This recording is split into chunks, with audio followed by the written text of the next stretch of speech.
was really, really interesting. And hats off to your spirit of still presenting with so many disturbances around.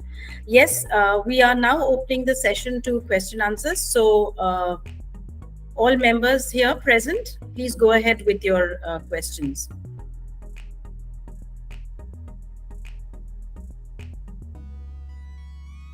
I'll just check the chat.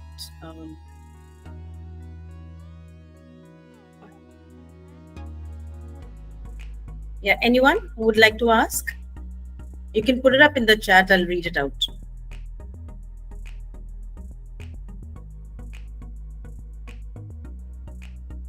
So by the time they are, I think I would go ahead with one. As you rightly said, everything is skill based. And I was just thinking of the, the Gurukul days, right? We did not have so many terms and terminologies. We did not have the very word pedagogy. I think nobody knew about, but, and competencies and everything, all the thing, experiential learning, all the terms that we are learning today. And actually the teachers are being taught more than the children. Those days, I think these terms were not there yet. They had these skills. They had these, so-called practicals and what we talk today as hands-on. So I remember once seeing it was a reel, actually, a little bit of an interview with Sundar Pichai. And he was saying the difference between the education system in the country and outside is the basic thing is that we lack much in the hands-on learning. So during the Gurukul days, everything I think was hands-on, right? Apart from the knowledge and everything was based on hands-on. So I think it's a very old concept which probably died down somewhere in between, and then we tried to ape the West, and there was a little bit of a mess, and now we're coming back to the same old thing. So I wouldn't say that it is something very new and something very out of the box. As you said, there's no box, so it's nothing coming new. I think so. I mean, with due respect to everybody, but I think these things were already there, and people were learning much more skills, and people were more down to earth and more functional, more practical. Am I right, or am I? Absolutely, Nandita ma'am. I cannot agree more with you. Robin Sharma says in his book, The Leader with No Title, today we've got more hierarchies than title, and the work of the leader has become diminished. Earlier, when we had no titles, we used to do more work. It's the same way. A group of lions led by a sheep is never going to return, but a group of sheep led by one lion is more effective. I think that's what it is all about. The Gurukul system is so dear to my heart. When I started Golden Sparrow, which is like Sone Ki Chudiya, that's the academy I run, I remember my father taking me to Shanti Niketan. That is, how do you call it? An ashram, an unschool, a Gurukul run by India's first Nobel laureate, Gurudev Rabindranath Tagore. We pick up things when we travel. As parents, we have the best and richest experience that we give to our kids. And so beautifully, I think it's just that the new packages are more exciting, but just the old stuff. So I cannot agree more with you, Nandita ma'am. So correct. It's just the system coming back. Arasi, I think, if I've got the name right, says, can you elaborate a little more on the development of critical thinking along with the stakeholders? I don't know who that question is meant for, but if you can answer it. Or probably because it's about life skills. Yeah, can I take that? Yeah, so it says, can you elaborate a little more on the development of critical thinking along with the stakeholders? Is that question specifically for someone or Arasi, I think the name is. Right. Let's take the idea forward. Let me make it easy for all of us. I talk to kids, and that's the best part of it. Critical thinking is to make them think, not to give answers to them, right? There is a book called A More Beautiful Question, and there's even a better book by Kamala Munda, What Did You Ask at School Today? I mean, it's not about the answers, it's about the question. As a parent, the first thing we would say is, okay, what did you ask? We are all concerned about the answers, but it's about the questions make a big difference. So what's India's, I'm specific to my country, there are people from a global, but we are a diverse country. What's India's national tree? Anybody? Just a quick Is Yeah, it the Ashok tree or? yeah, the banyan. You're right. Ashoka sat Yes, on the banyan, banyan. so we have Yes. the lumbinis. So it's banyan.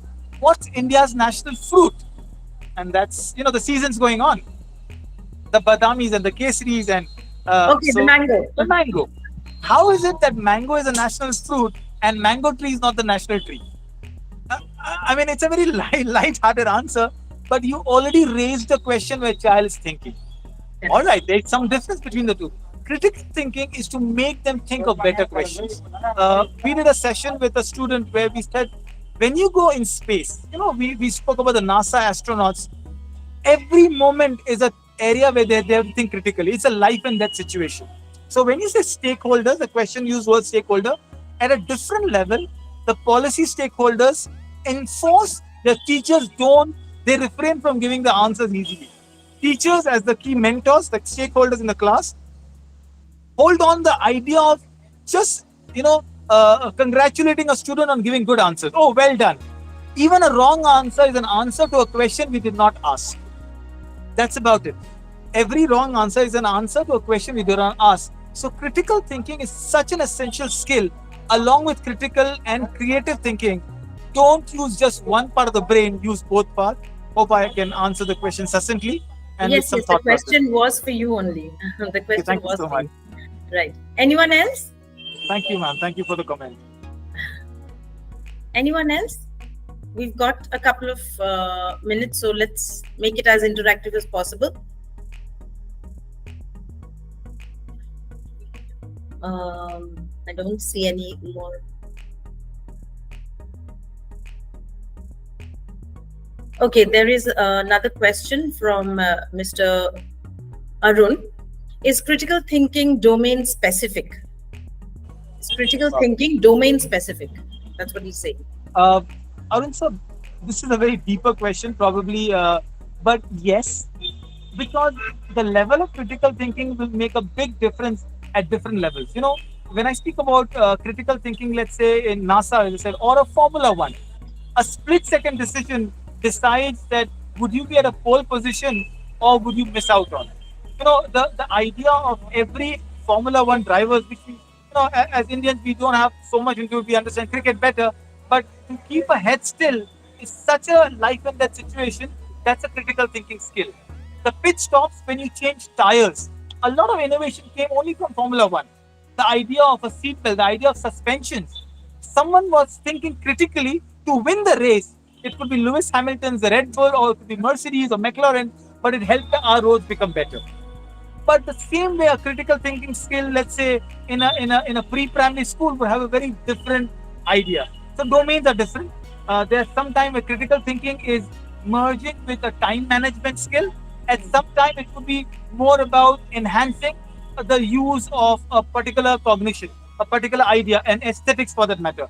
A drawing class critical thinking will be so different from a mathematical, logical critical thinking, a coder's idea. So, every domain will have us think critically in a different way. So there you are. Okay. Thank you so much. I don't see any more questions. Anyone else would like to ask something? As I said, you can put it up in the chat box and I will read it out. All right, so there are no more questions. So thank you so much, all speakers. And thank you, Dr. Vaid, also for that wonderful spirited presentation, because I think that was really enjoyable. And again, all the best for your next travel. And hope to meet. This has been a very wonderful session of different types. We got to learn a lot of things, a lot of information, and hoping to meet very, very soon with yet another session from Future School. Over to you, Dipankar. Thank you so much and very good evening to all of you.